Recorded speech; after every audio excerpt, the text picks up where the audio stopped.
Hey guys, Bugcat7 here. Okay, it is Monday, August 5th, 2019, and I'd like to thank you for visiting the Stonewall Research Channel here on YouTube. Thank you very much. I really appreciate it. And if you would kindly hit the like button, guys, that would be terrific. All right, well, we're going to continue on this thread of the large hominids and read another article by Jason Jarrell and Sarah Farmer. And I've titled this video Large Hominids. Yeah, we know. Now keep quiet. Okay, so that's basically what this article is saying here. There's been this sort of suppression of the facts. And it's an older article, but, again, it continues on this thread of the unknown race of giants, lost race of giants, or quote unquote giants, or large hominids. So I'd rather call them that because we know what the giants gets us into. This whole nonsense that's unnecessary. So we're going to take a look at that. And here's a depiction here of what these Adena people would be. Okay, this thing right here, this humanoid right here, and here's an average size Homo sapien, right? So, this is their conception of what these people might have looked like, and you can see from the cranium here, okay? I mean, you really have to say much more. So, these what they call brachycephalic, which is this, cradle boarding and head boarding and all. It has nothing to do with it. It doesn't increase the size. Okay, not to mention that these skulls, as we went over in the articles by Jason Jarrell and Sarah Farmer, that these skulls were bigger and thicker. So I think this whole thing with the slightly more robust is an understatement to say the least. Okay, and if these people at Galena Canyon were anything like these Adena, okay, this is the Towers of Silence that I went over in C.W. Saram, where these people, obviously a different phenotype, probably a different kind of humanoid that had been there for, some time apparently, all right, were exterminated by maybe the peaceful Pueblo, according to this research by Frank C. Hibbin that I go over in this book that C.W. Saram wrote called The First American. And if you haven't heard that story, it all ties in. And again, why is this so important, guys? Because this is the link to the ancient past that we're missing, okay? We don't understand a lot about what's going on with these different humanoid species that are found around the world with these elongated skulls with larger phenotypes and different morphology. And, let's see what mainstream actually knew about it, okay? And just before I even do that, I often refer to books that I research with in the library. Here's a book by Peter Farb, Man's Rise to Civilization as Shown by the Indians of the North America from Primeval Times to the Coming of the Industrial State. So this is a little different kind of examination of Native Americans from a sociological point of view. So different, points are made with different types of things. So just to read a little picture snippet from the book here, okay? It says here, the myth of the peaceful Pueblo, and this is by this author Farb's a well-noted guy. This is 1968 research done back then, but myth of the quote-unquote peaceful Pueblo Indians is disproved by the figure of the Zuni war god, Ta, which was placed at a shrine following ceremonies for war. The carved stick emerging at the right angle is not a phallus, but rather the umbilical cord, which in Zuni mythology represents the center of life. A secret Isleta painting portrays part of the war ceremony and proves that the Rio Grande Pueblo were as much inclined to war as the Zuni. The painting shows the portion of a ceremony during which the scalp dancers withdraw into the kiva, leaving a single member of the war society to watch over the scalp tied to the kiva ladder.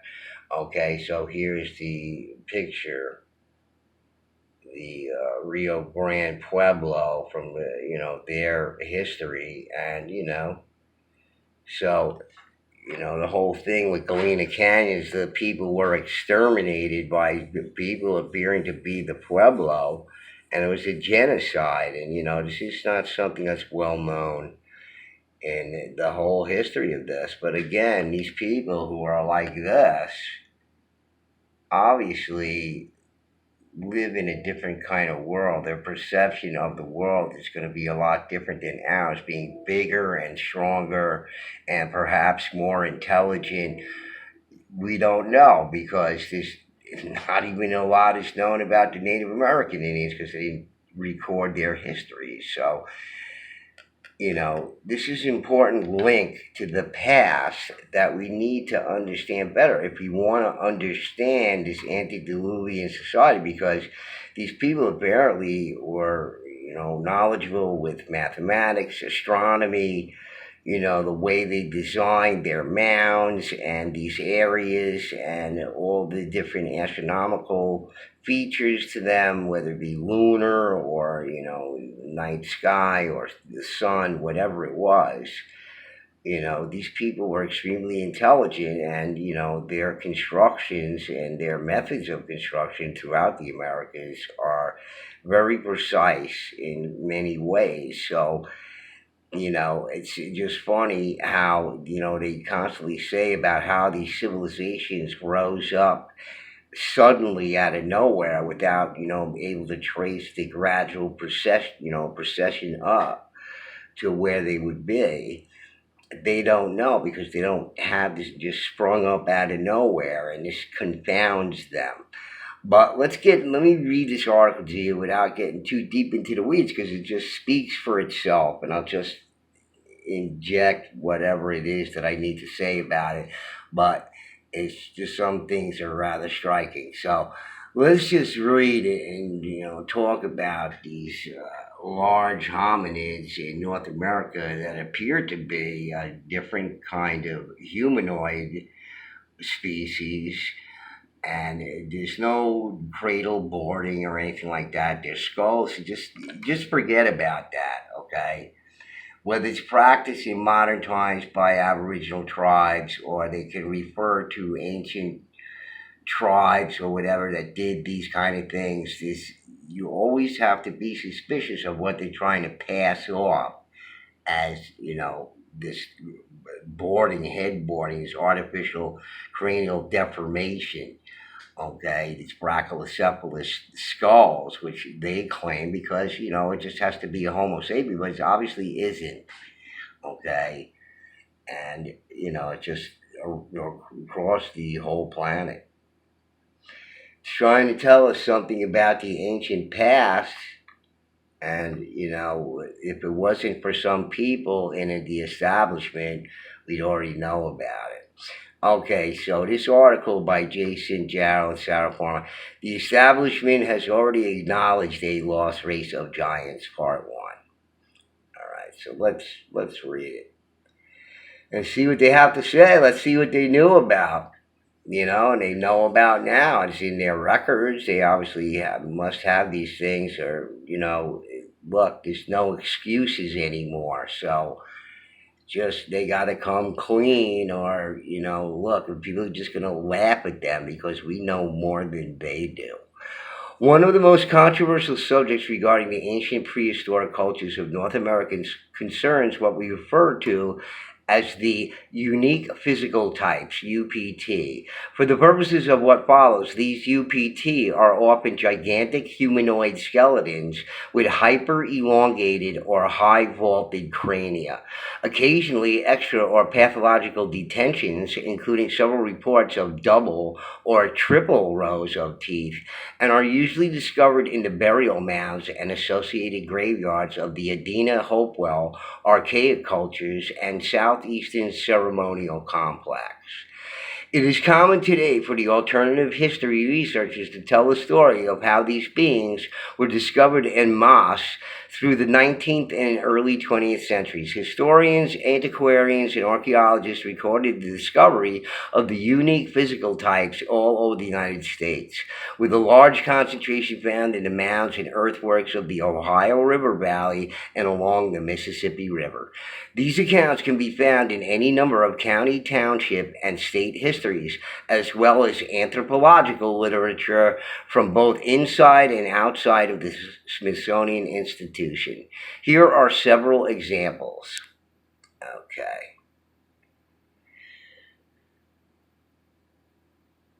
Okay, Kentucky. From a mound on the farm of Eden Burroughs near Franklin were exhumed in May 1841 at a depth of over 12 feet several human skeletons. One of extraordinary dimensions was found between what appeared to have been two logs covered with a wooden slab. Many of the bones were entire. The underjaw bone was large enough to fit over the jaw, flesh, and all of any common man of the present day. The thigh bones were full 6 inches longer than those of any man in Simpson County. Teeth, arms, ribs, and all gave evidence of a giant of a former race. History of Kentucky, Lewis Collins. Okay, that's what they're citing over here. Okay, this account. Okay, actual account that's noted. So, look, it's some people want to say that these people were misidentifying dinosaur bones or mammoth bones or whatever it is. And here we have a purposeful burial between, logs with a wooden slab on top of it of a giant thing, and they're recounting what somebody with knowledge of human anatomy, skeletal anatomy, is able to tell what this is. It's just clear as day, and they just want to dismiss this. The people who are against the whole giant thing for whatever irrational reasons, okay. They want to say, oh, they're misidentified. Well, not in this case, apparently. It seems highly unlikely, and the people weren't as stupid about the human anatomy as we think they were, as they're readily dismissed, by people. So, well, that guy was just an idiot, even though he was a doctor and knew everything about anatomy. Yeah, forget about that guy's account. Joe Daviess County, Illinois. The mounds on the bluff have nearly all been opened within the last 2 or 3 years. In all that have been opened, the excavators have found in the center a pit that was evidently dug about 2.5 feet below the original surface of the ground. The bones in this pit indicate a race of gigantic stature buried in a sitting posture around the sides of the pit, with legs extended towards the center. Boy, that must have been an interesting find. That's in the history of Joe Daviess County. Near the original surface, 10 or 12 feet from the center of the mound on the lower side, lying at full length upon its back, was one of the largest skeletons discovered by the Bureau agents. The length, as proved by actual measurement, being between 7 and 8 feet. It was all clearly traceable, unquote, 12th annual report of the Bureau of Ethnology, which was headed up by Alice Herdlichka and C.W. Morris, I believe, is the other guy, who just gatekeepers, non-human entities. They get into that. You're going to see that, because this is the third mention of this guy by authors referring to this obstinate turd that we'll talk about in a minute. Kanawha Valley, West Virginia. Number 11 is now 35 by 40 feet at the base and 4 feet high, like these bell and barrow mounds that they refer to in a later article that I've been covering. Okay, so one of these bell barrow and bowl barrow mounds that are so similar to the Beaker peoples in Iberian Peninsula over there. In the center, 3 feet below the surface, was a vault, 8 feet long and 3 feet wide. In the bottom of this, among the decayed fragments of bark wrappings, lay a skeleton fully 7 feet long, extended at full length on the back, head west. 19 feet from the top, in the remains of a bark coffin, a skeleton measuring 7.5 feet in length and 19 inches across the shoulders was discovered in the 12th annual report of the Bureau of Ethnology. Okay, so these are official reports. They know all about this stuff. And it was buried back then by the people who ran this whole popsicle stand for the Smithsonian. Okay. And we don't know about it. And they should have been working on it since then. But because these guys did this, okay, sort of buried this, all right, and dismissed all the evidence and, banished it to, Never Land. All right, it changed the whole face of anthropology and archaeology. Okay, it gave it a sort of, multiple personality disorder now because, people's thoughts of these people who are professional academics are all over the map with this stuff. Okay.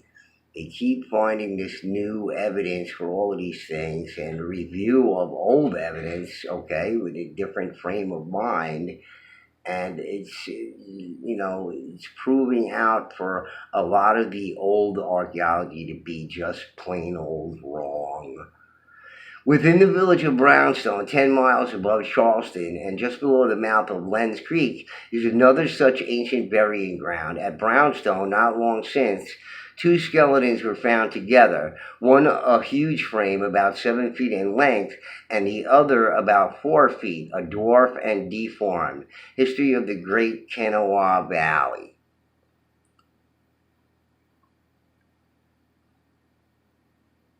And this is mounds in Charleston, South Charleston, recorded by the Bureau of Ethnology in 1884. Okay, so they recorded all this stuff, and I mean, it's just fantastic, unbelievable stuff going on here in Ohio.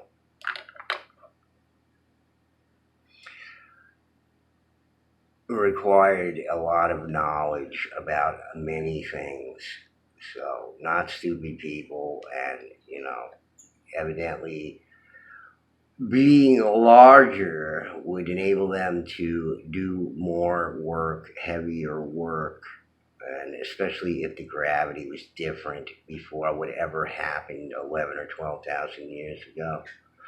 Whatever it was, something did. They know that. They don't know what it was. I think Velikovsky knew.